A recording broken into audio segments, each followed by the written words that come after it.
ನಮಸ್ಕಾರ ಆತ್ಮೀಯರೇ, media house ಕನ್ನಡಗೆ ಸ್ವಾಗತ. ಈ ಸ್ಟೋರಿ ಶುರು ಮಾಡೋದಿಕ್ಕೂ ಮೊದಲು ಒಂದು ವಿಷಯವನ್ನ ಕ್ಲಿಯರ್ ಮಾಡಿ ಬಿಡ್ತೇವೆ. ಬಿಗ್ ಬಾಸ್ ಅಶ್ವಿನಿ ಅಂದ್ರೆ ಅಶ್ವಿನಿ ಗೌಡ ಅಲ್ಲ. ಅಶ್ವಿನಿ ಅಂತ ತಮ್ನೇಲ್ ಹಾಕಿದ್ದಕ್ಕೆ ತುಂಬಾ ಜನ ಅಶ್ವಿನಿ ಗೌಡ ಅಂತ ಅನ್ಕೊಂಡವರೇ ಜಾಸ್ತಿ. ಹೀಗಾಗಿ ಮೊದಲೇ ಈ ಬಗ್ಗೆ ಕ್ಲಾರಿಫಿಕೇಶನ್ ಕೊಟ್ಟು ಬಿಡ್ತೀವಿ. ಅಶ್ವಿನಿ ಅಂದ್ರೆ ಮುದ್ದು ಲಕ್ಷ್ಮಿ ಸೀರಿಯಲ್ ನಟಿ. ಬಿಗ್ ಬಾಸ್ ಮನೆಯಲ್ಲಿದ್ದು 3 ವಾರಕ್ಕೆ ಎಲಿಮಿನೇಟ್ ಆದ ಸ್ಪರ್ಧಿ. ಇವರ ಬಗ್ಗೆ ಇವತ್ತಿನ ವಿಡಿಯೋದಲ್ಲಿ ಎಳೆಯಾಗಿ ಹೇಳೋದಿಕ್ಕೆ ಹೊರಟಿರೋದು. ಹೆಣ್ಣುಮಕ್ಕಳ ಪಾಲಿಗೆ ಪೋಷಕರೇ ಆಧಾರ ಸ್ತಂಭ, ಅದರಲ್ಲೂ ತಾಯಿ ಅನ್ಸ್ಕೊಂಡವರೇ ಸರ್ವಸ್ವ ಆಗಿರ್ತಾರೆ. ಆದ್ರೆ ಈ ಹೆಣ್ಣುಮಗಳ ಪಾಲಿಗೆ ಇದ್ಯಾವುದೂ ಸಿಗಲಿಲ್ಲ. ಬಿಗ್ ಬಾಸ್ ಮನೆಯಲ್ಲಿದ್ದಾಗ ಈ ವಿಷಯಗಳನ್ನ ಹೇಳ್ಕೊಂಡಿದ್ರೆ ಸಿಂಪತಿ ಅಂತಿದ್ರು. ಬಿಗ್ ಬಾಸ್ ಮನೆಯಲ್ಲಿ ಉಳಿಯೋದಕ್ಕೆ ಅಂತ ತುಂಬಾ ಕತೆ ಹೇಳ್ತಿದ್ದಾರೆ ಅನ್ನೋ ಸಿಂಪತಿ ಕಾರ್ಡ್ ಪ್ಲೇ ಮಾಡ್ತಾ ಇದ್ರು. ಆದ್ರೆ ಇದ್ಯಾವುದರ ಬಗ್ಗೆಯೂ ಅಶ್ವಿನಿ ಹೇಳ್ಕೊಳ್ಳಲೇ ಇಲ್ಲ. ಬಿಗ್ ಬಾಸ್ ನಿಂದ ಹೊರ ಬಂದ ಮೇಲೆ ತಮ್ಮ ಮನದಾಳದ ಮಾತುಗಳನ್ನ ಹಂಚಿಕೊಂಡಿದ್ದಾರೆ. ಇದೆಲ್ಲದರ ಬಗ್ಗೆ ಇವತ್ತಿನ ವಿಡಿಯೋದಲ್ಲಿ ಹೇಳ್ತಾ ಹೋಗ್ತೀವಿ. ಅದಕ್ಕೂ ಮೊದಲು ನೀವಿನ್ನೂ ನಮ್ಮ ಚಾನೆಲ್ನ ಸಬ್ಸ್ಕ್ರೈಬ್ ಮಾಡಿಲ್ಲ ಅಂದ್ರೆ ಮಿಸ್ ಮಾಡಬೇಡಿ, ಈಗಲೇ ಸಬ್ಸ್ಕ್ರೈಬ್ ಮಾಡಿ. ಈ ವಿಡಿಯೋನ ಕೊನೆವರೆಗೂ ನೋಡಿ, ನಿಮ್ಮ ಅನಿಸಿಕೆಗಳನ್ನ ಕಾಮೆಂಟ್ ಮಾಡಿ. ಆತ್ಮೀಯರೇ, ಅಶ್ವಿನಿ ತುಂಬಾ ಕನಸುಗಳನ್ನ ಕಟ್ಕೊಂಡ ಹೆಣ್ಮಗಳು. ತನ್ನ ಜೀವನದಲ್ಲಿ ಯಾರೂ ಇಲ್ಲ ಅಂತ ಗೊತ್ತಾದಾಗಲೂ ಗಟ್ಟಿಯಾಗಿ ನಿಂತ ಹೆಣ್ಮಗಳು ಈಕೆ. ನಟಿ ಆಗಬೇಕು ಅಂತ ದೊಡ್ಡ ಕನಸು ಕಟ್ಕೊಂಡು ಬಂದ ಅಶ್ವಿನಿ ತುಂಬಾ ಕಡೆ ಆಡಿಷನ್ ಕೊಟ್ಟಿದ್ರು, ಆದ್ರೆ ಎಲ್ಲೂ ಅವಕಾಶ ಸಿಕ್ಕಿರ್ಲಿಲ್ಲ. ಆಮೇಲೆ ಆಂಕರ್ ಆಗಬೇಕು ಅಂತ ತುಂಬಾ ಟ್ರೈ ಮಾಡಿದ್ರು, ಆಗಲೂ ಸಿಕ್ಕಿದ್ದು ರಿಜೆಕ್ಟೆಡ್ ಅನ್ನೋ ನೋವು. ಆಗಲೇ ಇವರು ಡಿಸೈಡ್ ಮಾಡಿದ್ದು, ಎಲ್ಲಿ ನೋವಿದೆಯೋ ಅಲ್ಲೇ ಗೆದ್ದು ನಿಲ್ತೀನಿ, ಇಲ್ಲೇ ಏನಾದ್ರೂ ಒಂದು ಸಾಧನೆ ಮಾಡಬೇಕು ಅನ್ನೋ ಹಠಕ್ಕೆ ಬೀಳ್ತಾರೆ. ಆಗಲೇ ಇವರಿಗೊಂದು ಸುವರ್ಣ ಅವಕಾಶ ಸಿಕ್ಕಿದ್ದು. ಮೊದಲಿಗೆ ಗಿರಿಜಾ ಕಲ್ಯಾಣ ಅನ್ನೋ ಸೀರಿಯಲ್ ನಲ್ಲಿ ಸಣ್ಣ ಪಾತ್ರ ಸಿಗುತ್ತೆ. ಅದಾದ ಮೇಲೆ ಕುಲವಧು ಅನ್ನೋ ಧಾರಾವಾಹಿಯಲ್ಲೂ ನಟಿಸ್ತಾರೆ. ಈ 2 ಸೀರಿಯಲ್ ಆದ್ಮೇಲೆ ಮುದ್ದು ಲಕ್ಷ್ಮಿ ಅನ್ನೋ ಸೀರಿಯಲ್ ಅಶ್ವಿನಿ ಅವರ ಬದುಕಿಗೆ ದೊಡ್ಡ ಬದಲಾವಣೆ ತಂದ್ಕೊಡುತ್ತೆ.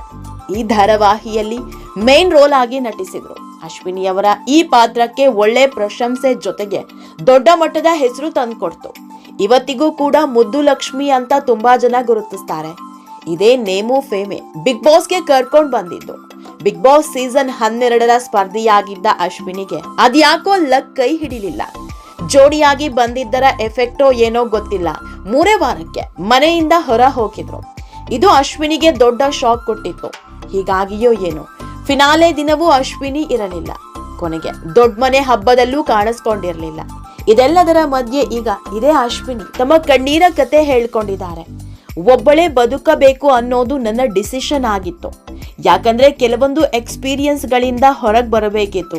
ನನ್ನ ಜೀವನವನ್ನ ಬೆಟರ್ ವೇನಲ್ಲಿ ಕಟ್ಕೊಳ್ಬೇಕಿತ್ತು ಅನ್ನೋದು ನನ್ನ ಡಿಸಿಷನ್ ಆಗಿತ್ತು.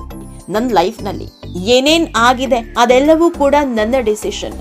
ನಾನು ಬಿಗ್ ಬಾಸ್ ನಲ್ಲಿ ಇದ್ದಾಗ ನನ್ನ ಬದುಕಲ್ಲಿ ಏನಾಗಿದೆ, ನನ್ನ ಜೀವನದಲ್ಲಿ ನಾನು ಎಲ್ಲೆಲ್ಲಿ ಬಿದ್ದೆ, ಎಷ್ಟು ಕಷ್ಟಪಟ್ಟೆ ಅನ್ನೋದರ ಬಗ್ಗೆ ಹೇಳ್ಕೊಳ್ಳೋದು ತುಂಬಾ ಈಸಿ. ಜನ ಬೇಗ ಕನೆಕ್ಟ್ ಆಗ್ತಾ ಇದ್ರು. ಯಾಕಂದ್ರೆ ತುಂಬಾ ಜನ ಹೆಣ್ಮಕ್ಳು ಈ ಕಷ್ಟವನ್ನ ಅನುಭವಿಸಿದ್ದಾರೆ. ಅದು ಸಿಂಪತಿ ಅಂತಾನು ಕೆಲವರು ಹೇಳ್ತಾ ಇದ್ರೇನೋ. ನನ್ನ ತಾಯಿಗೆ ಕುಡಿತದ ಚಟ ಇತ್ತು.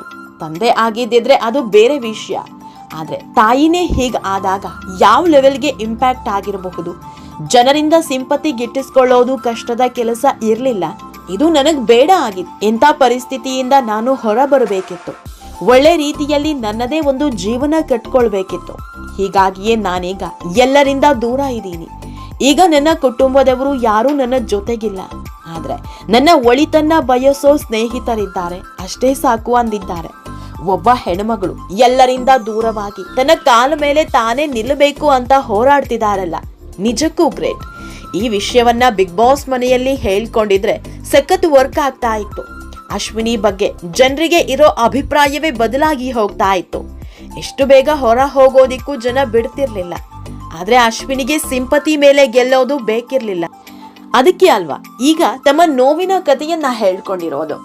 ಆತ್ಮೀಯರೇ, ಈ ವಿಡಿಯೋ ನಿಮಗೆ ಇಷ್ಟವಾದಲ್ಲಿ ಲೈಕ್ ಮಾಡಿ, ಶೇರ್ ಮಾಡಿ, ಕಾಮೆಂಟ್ ಮಾಡಿ. ಇನ್ನೂ ನಮ್ಮ ಚಾನೆಲ್ನ ಸಬ್ಸ್ಕ್ರೈಬ್ ಮಾಡಿಲ್ಲ ಅಂದ್ರೆ ಮಿಸ್ ಮಾಡಬೇಡಿ, ಈಗಲೇ ಸಬ್ಸ್ಕ್ರೈಬ್ ಮಾಡಿ.